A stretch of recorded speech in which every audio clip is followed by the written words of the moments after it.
He's described as a recovering attorney who didn't grow up dreaming of being a lawyer, but grew up dreaming of being a cowboy. Our speaker got sidetracked along the way. But you know, he never gave up on his dream, his cowboy dream. Please give a Chippewa Valley welcome to Rusty Tolley.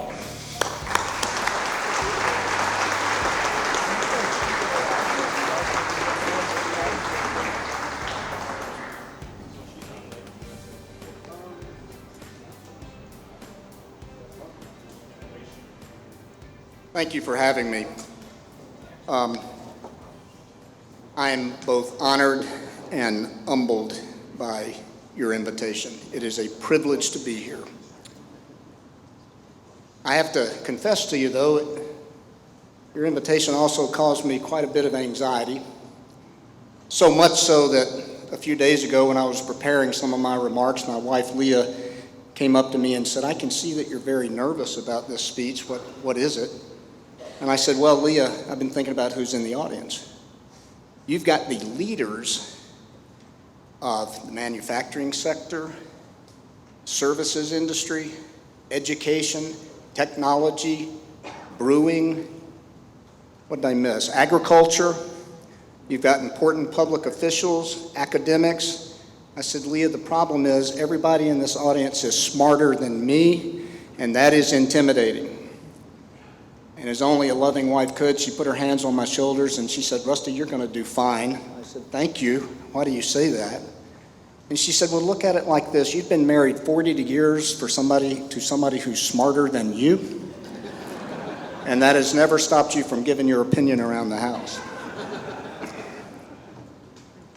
I want to just pause and say thank you to all of our members of our military, our police officers, our firefighters, our first responders, and our veterans. Thank you for protecting our right to do what we're doing today.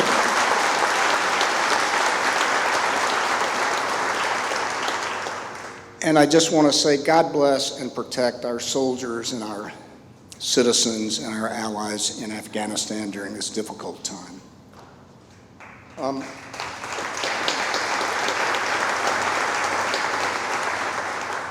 Well, you're back in the saddle, and I'm glad to see it because your work is so impactful. I want to bring you an example from New Mexico about what your work can do for a state or a region.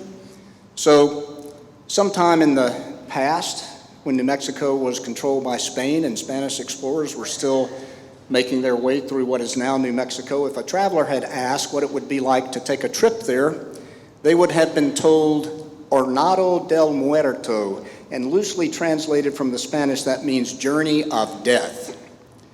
Fast forward to today, when New Mexico had the good sense to consult with organizations like yours, and after Charlie Walker worked there for a while, if a tourist today were to ask what it would be like to go to New Mexico, they would be told, "You're about to enter the land of enchantment." So from journey of death to the land of enchantment, I'd say that's a marketing coup for tourism in New Mexico. Thank you for what you do. Well, you're back in the saddle, and one thing I learned from being in the saddle is you're going to need some knowledge and you're going to need some information. And not just what you have now, you're going to need to continue to learn. As a philosopher said, if you're not learning, you're dying. So I had an experience that resulted from a lack of knowledge, and I'd like to tell you about it. So when I left the practice of law to go fulfill a dream to work on a cattle ranch, I was under the misimpression that if you could ride a horse pretty good, that you could be a cowboy. I learned when I got there that it'd be sort of like thinking if you could lie pretty good, you could be a lawyer. It's a necessary but not sufficient requirement.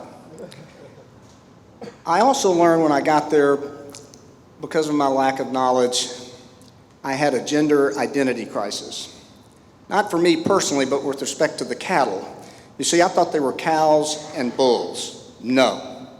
There's cows, there's bulls, there's heifers, there's first-year heifers, there's yearlings, there's bull calves, and then there is this most unique specimen in the bovine world, the steer.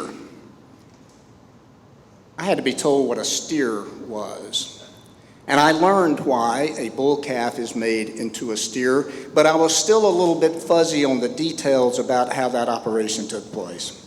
So after our roundup, we separated the cows from the calves, and the cowboys, real cowboys, were working the calves. And let me tell you what I thought was going to happen to these bull calves to turn them into steers. You see, what I thought was that we would put them on an air-conditioned trailer, and we'd take them to Phoenix, and there would be this huge veterinary clinic. We would be met by a phalanx of veterinary surgeons and their assistants. There would be rows and rows of stainless steel tables, each sided with a tray of sterilized surgical instruments. These bull calves would go under anesthesia. They'd have 2 or 3 hours of delicate surgery on these tables. They would go into post-op. After they recovered, they would then, what are now steers, would then receive 2 or 3 days of counseling to adjust to their new status in the herd. Well, needless to say, I was shocked to learn that this entire operation is performed by a skilled cowboy with a sharp pocket knife, and it takes 3 seconds. I turned to Leah and I said, "Leah, did you see how fast that was?" She turned to me and she said, "Rusty, did you see how easy that was? You better behave."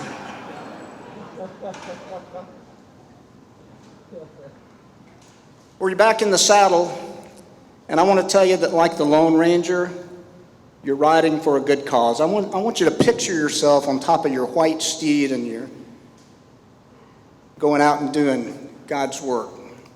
Because the truth is, you are. The work that you do, the products that you make, the innovation that you inspire, the jobs that you create, improve people's lives, and not just here in this region, but at scale globally. You don't hear a lot about this in the news, but the fact is that in the last several decades, there has been an unparalleled improvement in human living conditions around the world. And the reason for that is economic development, free markets, and governments that support them. As Dr. Marion Tupy points out in his book, 10 Global Trends, there has been a staggering reduction in poverty worldwide.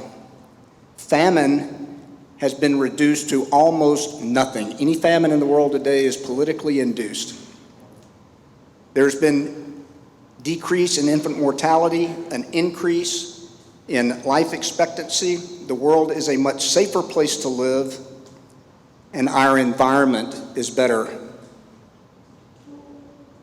So stay in the saddle, and I want you to put on your white hats while you're at it, because you're the good guys. I don't want you to get the big head. In fact, I would suggest that as you move forward in the saddle, that you take yourself, you take your relationships and your job seriously, but don't take yourself too seriously, as I am sometimes guilty of doing. That happened to me just last night. We stayed in this wonderful hotel. I got to give a plug to the Staybridge Suites, and I think the owner or manager is a part of your group. And they do so many things to make you feel important. I guess I got the big head, and I told Leah, I said, "Leah, let me tell you something I'd like." I said, "I'd like for when we get home, for you to make sure that the toilet paper always comes over the top side of the roll, and that it has that little triangle folded into it." And she said, "Can I tell you something I'd like?" And I said, "Yes." And she said, "I'd like a man with more on his mind."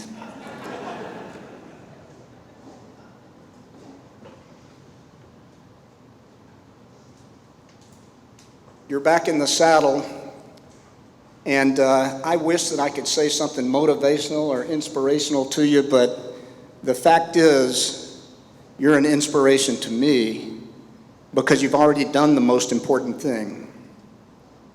You got knocked down, but you got back up. You're back in the saddle. You did not quit.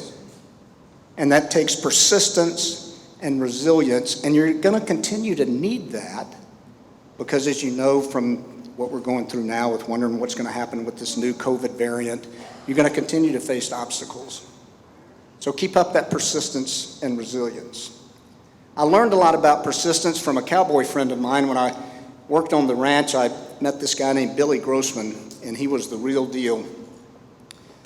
I happened to meet him in downtown Douglas, Arizona one day. We were both in Durazo's saddle shop, and we were in a part of town that's frequented by cowboys and ranchers. And we left the shop and we're walking down the sidewalk, and I noticed that if another cowboy or rancher or ranch hand approached us, they would touch their hat and move off the sidewalk and give us the right of way. This happened 4 or 5 times, and I finally turned to Billy and I said, "Billy, that's real nice, but why are these guys touching their hat to you, a little salute, touching their hat and then moving out of the way and giving you the right of way?" He said, "Well, Rusty, when I was young, I was a top hand, and I wanted everybody to know it. I thought I was the best cowboy in this part of the country. And so I insisted that if I was ever downtown and there were other cowboys around and I was walking down the sidewalk, that they touch their hat, give me the right of way on the sidewalk." I said, "Did they all agree to that?" He said, "No, none of them agreed to it." I said, "Well, why are they doing it?" He said, "Well, I had to fight them." I said, "You fought all those guys?" He said, "Yes, I did." I said, "Are you telling me that you won every fight?" He said, "No, I never won a fight." He said, "They whipped me every time." And I said, "If they whipped you every time, then why are they tipping their hat and moving to the other side of the sidewalk to give you the right of way?" He said, "Well, Rusty, they whipped me every time, but they finally got tired of having to do it."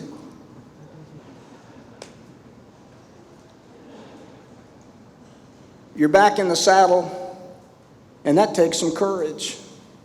Because the truth is that being horseback, I learned, is dangerous. It's risky. It's a long way above the ground. If you live in the country I do, there's nothing to fall on but rocks or stickers. Horses are unpredictable. They can be mean. So it takes courage to get back in the saddle. And as I've thought about that, I've thought about thinking about looking at adversity a different way, because courage is so important, because you can't implement your other values that you want, like integrity and fair dealing, if you don't have courage. So I thought about looking at adversity in a different way, and you know, there is an upside to adversity. And the upside to adversity is you can't have courage without it. Because it doesn't take courage to do the right thing when it's easy. Courage only comes into play when you have to do the right thing and it's hard. So I have tried to have a paradigm shift on adversity. Instead of looking at it like, woe is me, why is this happening, how bad can things get, and try to look at adversity in a different way and to realize, well, yeah, there's some adversity in front of me, but it's an opportunity to project courage. My son dealt with some adversity a few years back. He's a real cowboy, and he works on a ranch out in the middle of nowhere in southwest New Mexico. And a snake got into their house and got into the kitchen sink, and I wrote a poem about that experience of him dealing with this adversity. I just unsaddled my roan and I was tending my string when from the back porch I heard my wife scream. "Snake!" she exclaimed. I said no cause for alarm, and I patted my chaps pocket where I tote my firearm. "No," she said, somewhat in distress. "He's gotten in the house. You can't shoot him there, too much of a mess." "No problem," I said, just keeping him stride. "I'll just trap him in a bucket and I'll take him outside." "You don't get it," she said. Then I heard this refrain: "He's gotten in the kitchen sink and he's headed down the drain." So through the back door I sped, to the kitchen I sped, and sure enough, I look in the kitchen sink and I see about 6 feet of tail, but I don't see no head. And as I surveyed this scene, my concern starts to mount. I spot 6 or 8 rattlers. I don't stop to count. I just grabbed hold of this reptile and I'm holding on tight, but I knew in 1 second this snake's on the fight. Well, he threw me across the kitchen table The dishes, they flew. I knocked over 2 bowls of son of a gun stew. Then the snake went the other way. This dude had some torque, and I found myself astraddle a spoon and a fork. But I just kept holding on tight like I'm tailing a calf. And it was right at this moment my wife, she started to laugh. Now, you won't blame me if I got a little bit peeved. I had a busted lip. I had blood on my sleeve. You can understand if I got a little bit mad when I threw that snake's tail. I was getting twice the information she had. Now, get this picture. I'm standing on the edge of the kitchen sink. My spur rowels grinding into the cabinet door. I'm hanging on for dear life. I'm parallel to the floor. When, ladies and gentlemen, that snake's head must have cleared the drain trap because he suddenly came loose, and I find myself on the kitchen floor right on my caboose, but I didn't stay there. I just started swinging this snake like I'm heading a steer. Now, my wife, she stopped laughing. She had to move to stand clear because I'm swinging 7 feet of snake and maybe some more. I had to do some trick roping just to get out the front door. Well, I made my release when I hit the front gate. And I don't know who was more relieved, whether me or the snake. Now, ladies and gentlemen, it's been said that the biggest thrill a person can get is be in a gunfight and be shot at and missed. And that may be true. I'm not here to boast. But I'd say wrangling a rattler comes pretty dang close.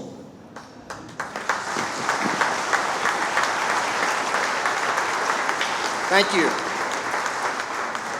So, you're back in the saddle, and let me suggest to help each other stay there. Help each other stay in the saddle. One thing that I've learned, and research bears this out, that you will get less satisfaction out of your success than you will helping somebody else achieve theirs. And the most functional corporations, bureaucracies, organizations are those that are infused with the attitude, both as management and their employees, that we've got your back. And along those lines, when you're speaking with people, interacting with people, I want you to remember what I heard the father of a suicide victim, his son committed suicide, what he said. And he said, please remember in your interactions with others that the other person that you're talking to has something difficult going on that you know nothing about. So be kind, always be kind. I'm going to close with some health advice because keeping your health while you're in the saddle is important. So I've made a health decision after watching the mostly peaceful riots last summer. I decided to make a change in my consumption of alcoholic beverages. I only consume mostly non-alcoholic beverages now, like bourbon, 90 proof, 45% alcohol, mostly non-alcoholic. More seriously, for your health, let me suggest that you find a way to laugh at least once every day. Laughter is not only important and makes you feel good when it's happening. If you learn how to do it every day, it has long-term positive health consequences. It can also relieve stress, and I'll close with this story. When I was in the State Police Academy, I was one of the older recruits in the academy. In fact, I think when I graduated, the chief of the New Mexico State Police was older than me. It's an academy designed for 20-somethings, and it's run sort of on the basis or on the model of Marine Corps boot camp. So you have an inspection every day. We had a particularly important inspection, and we were warned of dire consequences if we didn't pass. And so the inspecting officer comes in, and he has these white gloves, and we thought we had made it, but he reaches up under the blinds onto a windowsill and comes up with some dust. So for the next 3 or 4 minutes, we were chewed up and down. And he finally asked who was responsible for dusting this nasty room. And my roommate said, I was, sir. And he said, do you have any excuse for this filth in your room? And the roommate said, yes, sir, I do. Well, what might that be? And he said, well, sir, recruit Tolly, he's so old that he's decomposing faster than we can clean up after him. Thank you, ladies and gentlemen.